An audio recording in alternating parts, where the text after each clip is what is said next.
नमस्कार। आप देख रहे हैं एटीएल टीवी का हमारा खास प्रोग्राम बोलती है बुलंदियाँ और इसी सीरीज़ में मैं अर्चना जैन आज आपको मिलवा रही हूँ इंदिरा आईवीएफ सेंटर की स्त्री रोग विशेषज्ञ और निसंतानता विशेषज्ञ डॉक्टर चारू जौहरी से। नमस्कार मैम, आपका बहुत बहुत स्वागत है। Thank you for inviting me. Ma'am, सबसे पहले मैं आपसे पूछना चाहूँगी कि निसंतानता क्या है और कब निसंतान दंपतियों को निसंतानता के लिए आपसे परामर्श लेना चाहिए?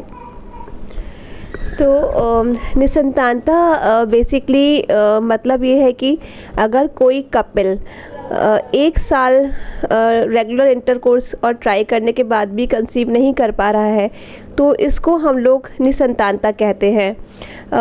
अगर कोई कपल जो कि जिसमें कि महिला की उम्र 35 साल से ज़्यादा है या कोई नोन फैक्टर है, जैसे कि अगर महिला को अनियमित माहवारी है या पुरुष में कोई नोन फैक्टर है, तो ऐसे में ऐसे कपल्स को जल्दी निसंतानता विशेषज्ञ से संपर्क करना चाहिए।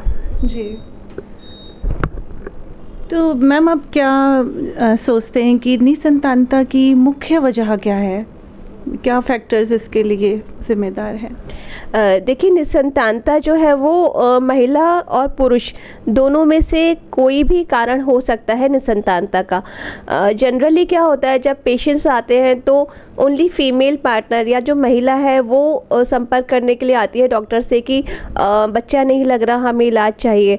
लेकिन ये जो चीज़ है इसको थोड़ा सा इम्प्रूवमेंट की ज़रूरत है, क्योंकि जो निसंतानता के कारण है, अगर हम कारण की बात करें तो 1/3 जो केसेस हैं उसमें मेल फैक्टर यानी कि पुरुष रिस्पॉन्सिबल होता है, 1/3 केसेस में महिलाएं रिस्पॉन्सिबल होती हैं और 1/3 केसेस ऐसे होते हैं जिसमें महिला और पुरुष दोनों में कोई कॉमन कॉज पाया जाता है।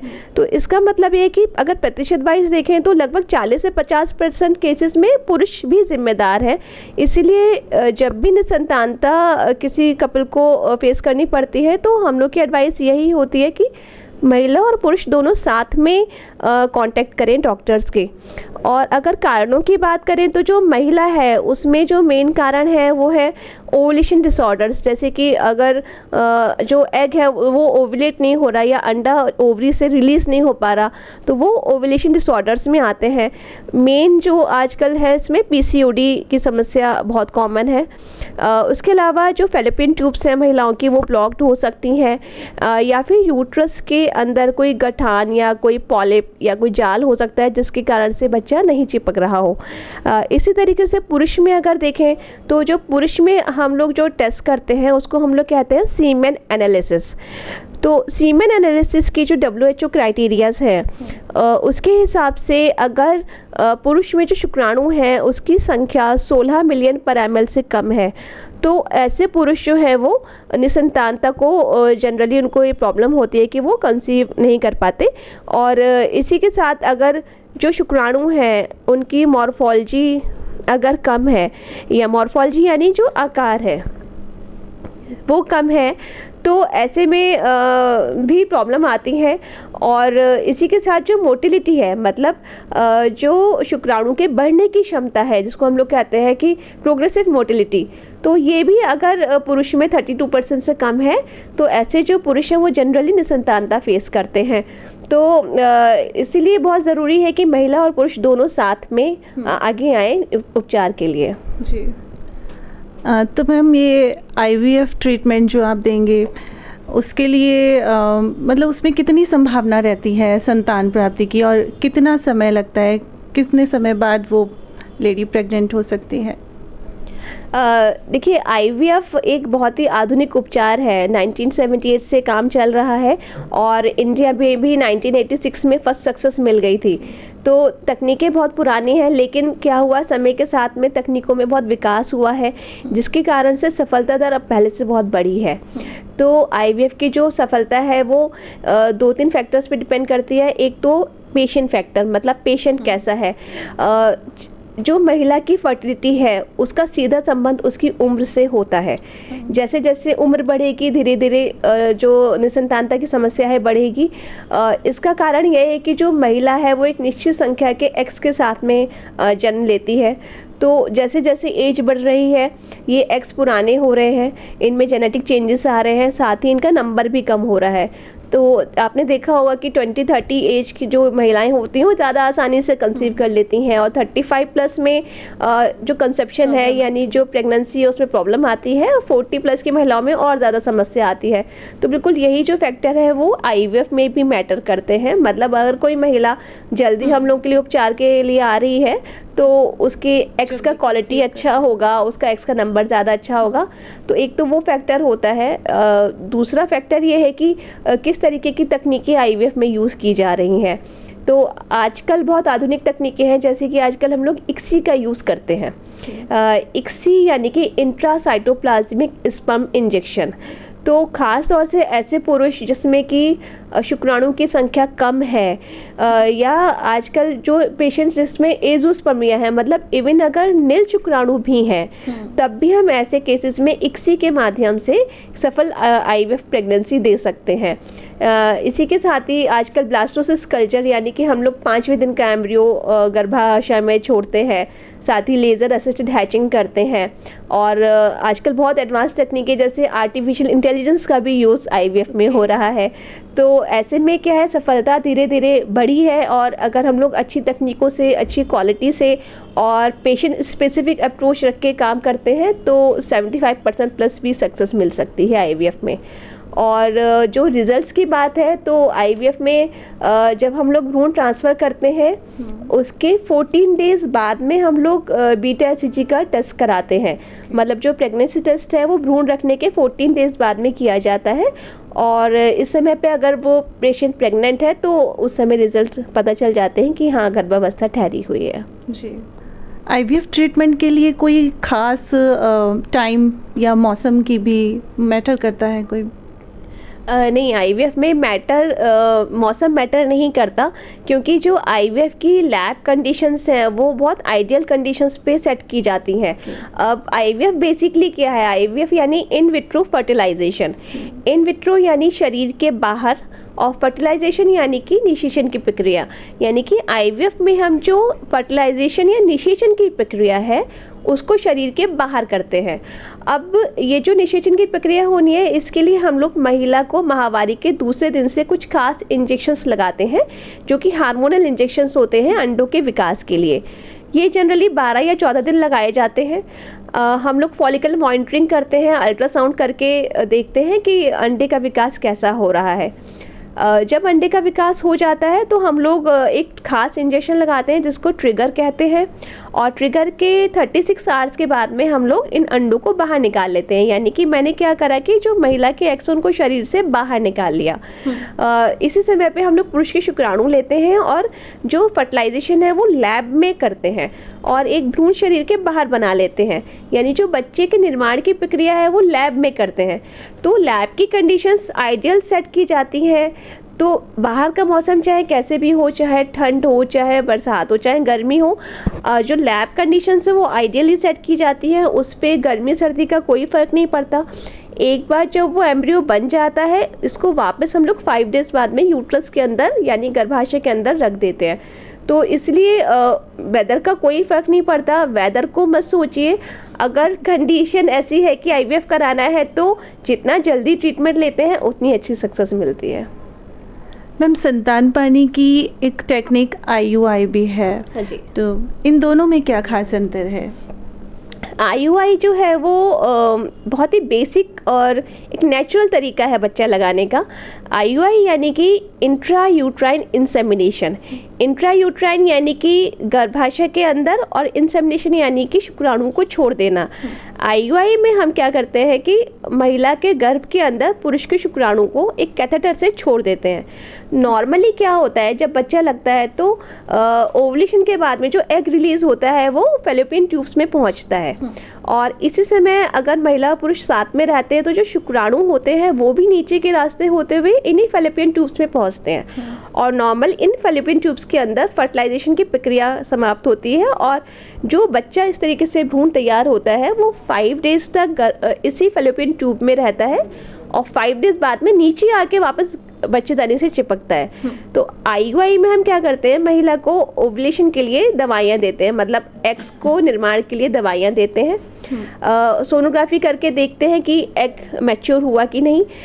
जब एग मैच्योर हो जाता है तो एक ट्रिगर इंजेक्शन लगाया जाता है और इस ट्रिगर के 24 to 40 आवर्स के अंदर हम लोग IUI की प्रक्रिया करते हैं, जिसमें हम पुरुष के शुक्राणु लेते हैं, उनको हम एंड्रोलॉजी लैब में बाहर प्रोसेस करते हैं और इस तरीके से जो प्रोसेस शुक्राणु हैं उसको एक नली से बच्चेदानी के अंदर छोड़ देते हैं। तो बेसिकली हमने क्या करा IUI में कि जो शुक्राणु बाहर गिरते हैं, गर्भाशय के बाहर यानी वेजाइना में गिरते हैं, उसको हमने थोड़ा अंदर कैथेटर से डाल दिया।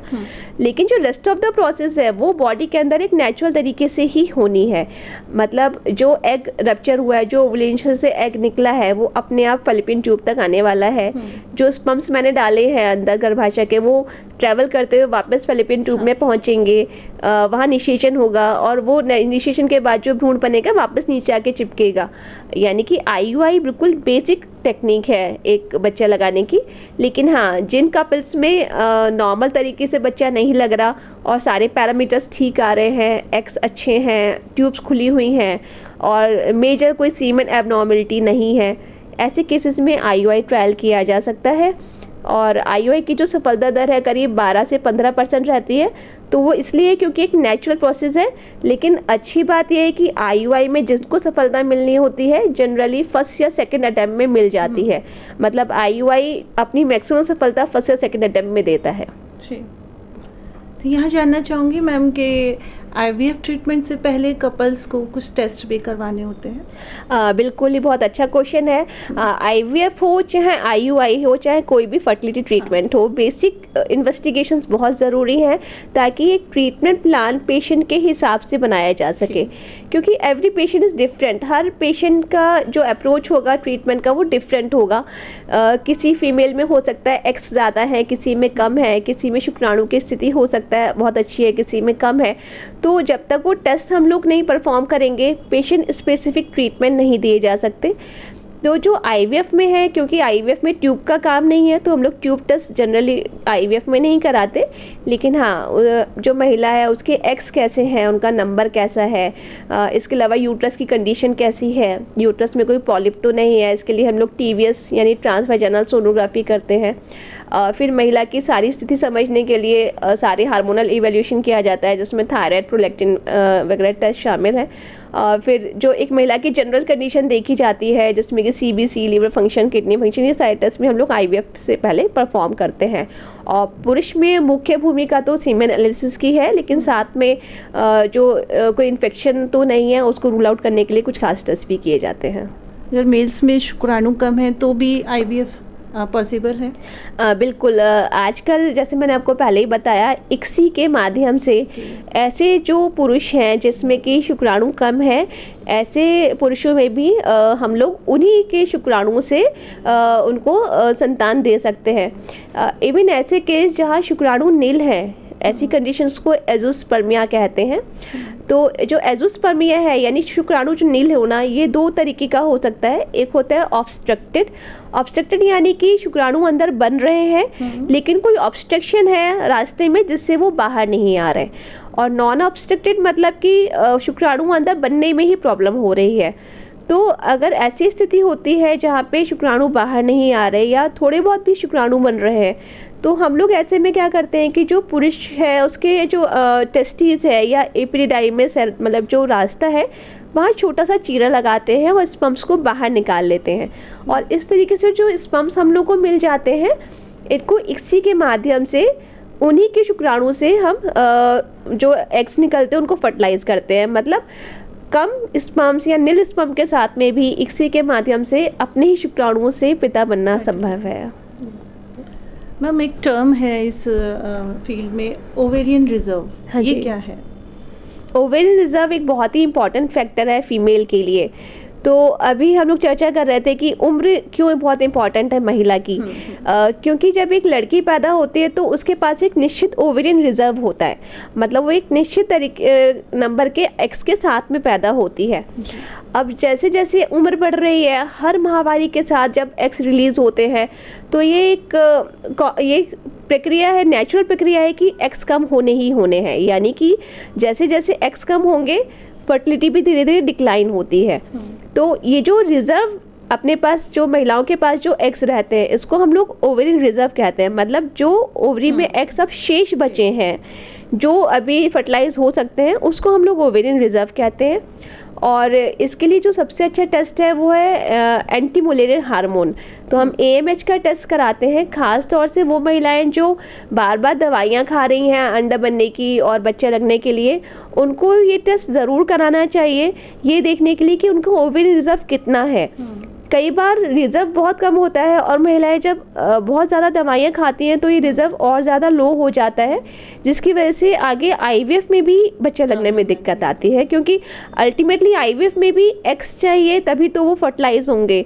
और जब रिजर्व बहुत कम होता है तो IVF में भी प्रॉब्लम्स आती हैं अपने ही एग्स से कंसेप्शन में। जी। अच्छा, ये भ्रांति भी अक्सर लोगों में है कि IVF ट्रीटमेंट के बाद ट्विंस ही आएंगे, ऐसा भी कुछ है क्या मैम? नहीं, ऐसा नहीं है। एक्चुअली पहले और अब के IVF में बहुत चेंजेस हो गए हैं। जैसे हम बता रहे थे कि तकनीकें बहुत विकास कर गई हैं अब। तो पहले क्या होता था कि जनरली सेकेंड या थर्ड डे का एम्ब्रियो ट्रांसफ़र किया जाता था। तो वो एम्ब्रियो की बहुत एडवांस स्टेज नहीं होती थी, इसलिए 3 और 4 एम्ब्रियोज भी ट्रांसफ़र किए जाते थे कि कोई एक तो जाके इम्प्लांट हो जाएगा। मतलब IVF की सक्सेस को बढ़ाने के लिए ज़्यादा नंबर के एम्ब्रियोज ट्रांसफ़र किए जाते थे और ऐसे में ट्विंस या ट्रिपलेट्स लगने की संभावना बहुत होती थी। लेकिन अभी क्या है, हम लोग एम्ब्रियो के एक एडवांस स्टेज जिसे ब्लास्टोसिस्ट कहते हैं, यानी कि 5वें दिन का एम्ब्रियो यूट्रस में ट्रांसफ़र करते हैं। तो क्योंकि ये एक एम्ब्रियो के एडवांस स्टेज है तो हम लोग को पता होता है कि हाँ, ये एम्ब्रियो विकास करने की क्षमता रखता है, यानी कि आगे डेवलप होगा। तो ऐसे में अगर हम एक एम्ब्रियो भी डालते हैं तो सक्सेस बहुत अच्छी है। तो जो कपल्स ट्विंस नहीं चाहते हैं उनके केसेस में हम लोग ख़ास तौर से एक एम्ब्रियो ट्रांसफ़र करते हैं, जिससे ट्विंस की संभावना बहुत कम हो जाती है। और जिनके पास बच्चे नहीं होते, जनरली वो अगर 2 एम्ब्रियो रखवाते हैं तो डेफिनेटली ट्विंस की संभावना बनी रहती है। लेकिन वो पेशेंट स्पेसिफिक है, पेशेंट अगर चाहता है कि उसको ट्विंस नहीं चाहिए तो एक एम्ब्रियो ट्रांसफ़र किया जा सकता है। एडवांस टेक्निक्स हैं अब, तो ऐसा कुछ नहीं है कि नहीं, बिल्कुल ऐसा नहीं है। और अगर कपल्स को नहीं चाहिए तो डेफिनेटली एक एम्ब्रियो ट्रांसफ़र करेंगे तो बहुत संभावना है कि एक ही बच्चा लगेगा। जी। चारू जी, जो करियर ओरिएंटेड महिलाएं हैं हमारी, तो वो अभी भी बेबी नहीं चाहते हैं, तो कब वो प्लान कर सकते हैं इसके लिए, और क्या उन्हें इसके लिए सावधानियां रखनी होंगी? देखिए, कैरियर बहुत ज़रूरी है और आधुनिक महिलाएं या समाज में महिलाओं को एक अच्छा दर्जा मिले, इसके लिए आई एम इन फेवर कि सारी महिलाओं को अपना कैरियर के लिए ओरिएंटेशन होना चाहिए और आगे बढ़ना चाहिए। लेकिन बायोलॉजिकल क्लॉक जो है वो ट्रिक कर रही है। मतलब अपनी जो एज है, महिलाओं की जो एज है उसके साथ में फर्टिलिटी कम हो रही है, ये भी हम लोग जानते हैं। तो ऐसे में कैसे फर्टिलिटी प्रिजर्व की जा सकती है, ये एक बहुत इंपॉर्टेंट क्वेश्चन है। तो जो महिलाएं अभी कैरियर में ध्यान लगाना चाहती हैं और अभी कंसेप्शन नहीं चाहती, बच्चा नहीं चाहती, उनके लिए एक बहुत अच्छी टेक्निक है एग फ्रीजिंग या एम्ब्रियो फ्रीजिंग। एग फ्रीजिंग में हम लोग क्या करते हैं कि महिला को कम उम्र पे ही हम लोग ओवेरियन स्टिमुलेशन देते हैं। एग्स जब बन जाते हैं तो वो जो एग्स निकलते हैं उनको फ्रीज करके रख लेते हैं। लेटर ऑन जब वो प्रेगनेंसी चाहते हैं तो उन्हीं फ्रीज एग्स के साथ में हम लोग जो उनका मेल पार्टनर है उसके स्पर्म से फर्टिलाइज करते हैं और इस तरीके से जो एम्ब्रियो बन जाता है उसको वापस गर्भ में डाल देते हैं। मतलब आप एक एडवांस स्टेज, एक एडवांस एज पे भी अपने हेल्दी एग्स, यंग एग्स के साथ में माँ बन सकते हैं। क्योंकि धीरे धीरे एज के साथ में एग्स कम होने हैं तो हम वो एडवांटेज पहले उठा लें। और अगर आपका मैरिज हो चुकी है और तब भी अगर आप अभी बच्चा नहीं चाहते हो तो हम ऐसे केसेस में एम्ब्रियो फ्रीजिंग भी कर सकते हैं। मतलब हम लोग आपका स्टिमुलेट करें IVF में और आपके जो एग्स निकले उसको हम लोग फर्टिलाइज करके जो एम्ब्रियो बने उसको फ्रीज करके रख लें। यानी कि एग फ्रीजिंग भी की जा सकती है या फिर एम्ब्रियो फ्रीजिंग भी की जा सकती है। तो लेटर ऑन में भी आपको समस्या नहीं आती है, एडवांस स्टेज पे भी आप एक हेल्दी बच्चे को जन्म दे सकते हैं। चारू जी, IVF टेक्निक्स के ज़रिए आप बता रहे हैं कि अब एडवांस टेक्निक्स हैं तो काफ़ी संभावनाएं हैं संतान पाने की, लेकिन इसके अलावा भी कोई फैक्टर्स हैं जो आपके इस पॉसिबिलिटीज़ को बढ़ा देते हैं? यू मीन टू से जैसे अपना बिहेवियर और positive attitude. Definitely these things are very important. एक तो जो बहुत इंपॉर्टेंट फैक्टर है वो लाइफ स्टाइल जो है वो बहुत चेंज हुआ है, जिसके कारण से निसंतानता बढ़ी है। आजकल स्ट्रेस बहुत ज़्यादा है, जो रूटीन है, जो बेसिक दिनचर्या है वो नॉर्मल नहीं है, लोगों का उठने का सोने का टाइम शेड्यूल बहुत हैफेज़र्ड है। खान पान बहुत मैटर करता है, खासतौर से जो महिलाएं हैं अगर बहुत ज़्यादा जंक फूड खाते हैं या बहुत ऑयली फूड खाते हैं तो पीसीओडी की समस्या आजकल बहुत आम हो चुकी है। तो अगर अपने लाइफ स्टाइल पे कंट्रोल करेंगे तो बहुत सारी चीज़ें अपने आप ही रेगुलेट हो जाती हैं। पीसीओडी कंडीशन में भी हम लोग ये कहते हैं कि अगर आप लाइफ स्टाइल मैनेजमेंट सीख जाओ, अपना वेट रिडक्शन कर लो, तो अगर आप 10% भी वेट रिड्यूस कर लेते हो पीसीओडी में तो नेचुरल ओवुलेशन होने लग जाता है। तो इतना महत्वपूर्ण है लाइफ स्टाइल और वेट मैनेजमेंट सारी चीज़ें। इसी के साथ पुरुषों में टोबैको का अगर सेवन है, जैसे कि किसी भी फॉर्म में, चाहे वो स्मोकिंग हो, चाहे वो तंबाकू या गुटखा खा रहे हैं, या फिर अगर वो स्मोकिंग बहुत ज़्यादा कर रहे हैं या वो अल्कोहल ले रहे हैं, तो ये जो एब्यूज़ है, सब्सटेंस एब्यूज़ हैं, इससे जो सीमेन है, जो स्पर्म है, उसकी क्वालिटी पे बहुत फर्क पड़ता है। खास तौर से जो स्पर्म की बनावट है और स्पर्म की गति है उस पर बहुत मेजर इफेक्ट डालते हैं ये दोनों चीज़ें। और कभी कभी लोग जो है बहुत हाई टेम्परेचर में काम करते हैं या लैपटॉप को अपने अगर गोद में रख के काम कर रहे हैं तो जो नीचे का टेम्परेचर है वो बढ़ जाता है, उससे भी स्पर्म्स की क्वालिटी पे फ़र्क पड़ता है। तो लाइफ स्टाइल मेंटेन करना बहुत ज़रूरी है। फिर अभी आपने बोला कि पॉजिटिव एटीट्यूड, तो डेफिनेटली पॉजिटिव एटीट्यूड हर चीज़ में मैटर करता है, चाहे वो आपका कैरियर हो, चाहे कोई भी ट्रीटमेंट आप ले रहे हैं। अगर आप एक पॉजिटिव एटीट्यूड रख के वो ट्रीटमेंट लेते हैं कि हाँ मैं ठीक होने वाला हूँ, तो एक पॉजिटिव एनर्जी जनरेट होती है जो आपको जल्दी ठीक करती है। बिल्कुल यही चीज़ आईवीएफ में भी मैटर करती है। आईवीएफ में जो पेशेंट ज़्यादा पॉजिटिव अप्रोच रखते हैं डेफिनेटली उनको रिजल्ट ज़्यादा अच्छे मिलते हैं, क्योंकि जो निगेटिविटी है वो आपके अंदर कहीं ना कहीं कुछ निगेटिव हार्मोन्स और इम्बैलेंस क्रिएट करती है जो कि रिजल्ट्स को निगेटिव लाती है। तो डेफिनेटली जब भी ट्रीटमेंट लें, चाहे आप सिंपल आईयूआई लें, चाहे आप ओवुलेशन इंजेक्शन लें, चाहे आईवीएफ लें, definitely go with a positive attitude. अच्छा चारू जी, जब आप ट्रीटमेंट देते हैं उसके बाद उन्हें संतान प्राप्त होती है, फिर वो आपसे आकर मिलते हैं, कैसा फील करते हैं? It's a very very good feeling. I am so proud कि मुझे उसमें इतना अच्छा लगता है कि भगवान ने मुझे एक डॉक्टर बनने का मौका दिया, खास तौर से एक इनफर्टिलिटी स्पेशलिस्ट, क्योंकि अभी भी समाज में इनफर्टिलिटी एक बहुत ही बड़ा सोशल टैबू है। खास तौर से महिलाओं के लिए, महिलाएं जब आती हैं तो आज भी वो कंडीशन है कि सारा प्रेशर वो है वो महिलाओं के ऊपर होता है कि आप महिला मां नहीं बन पा रही, चाहे समस्या किसी में भी हो, लेकिन जो मेंटल प्रेशर और जो सोशल प्रेशर है वो महिलाओं को ज़्यादा फेस करना पड़ता है। तो it's a really pleasure for me कि जब महिलाएं अपने बच्चों को लेके आती हैं तो it's a very good feeling. I can not explain in words also, it's very good feeling. अच्छा, आप अपने बच्चों को किस तरह टाइम दे पाते हैं? उनके साथ कैसे मैनेज करते हैं? या तो it's important to manage balance between work and life. So अभी अपना जब यहाँ काम शेड्यूल ख़त्म होता है तो my focus is on my kids only. I have 2 kids, दोनों बेटे हैं मेरे, and I play with them also, I run with them also, I teach them also। मतलब काम के बाद पूरा टाइम आपका उनके लिए होता है, फैमिली के लिए होता है। Thank you Charu ji. Thank you. आज हमारे साथ थे डॉक्टर चारू जौहरी, जिन्होंने हमें इनफर्टिलिटी से जो उसके मुख्य कारण हैं और कैसे वो क्योरेबल है, आईवीएफ ट्रीटमेंट है जो हमारा, वो कितनी उसकी संभावनाएं हैं और क्या क्या चीज़ें उसमें मैटर करती हैं, सबके बारे में बहुत ही महत्वपूर्ण जानकारी इनसे हमने जानी। और जो कपल्स ये शो देख रहे हैं और चाहते हैं संतान प्राप्ति करना, वो उनके लिए बहुत बेनिफिशियल होगा। और आगे भी हम ऐसी जानकारी आपके साथ ज़रूर साझा करेंगे। मेरे सहयोगी सचिन मेहंदी रत्ता के साथ ATL न्यूज़ के लिए मैं अर्चना जैन।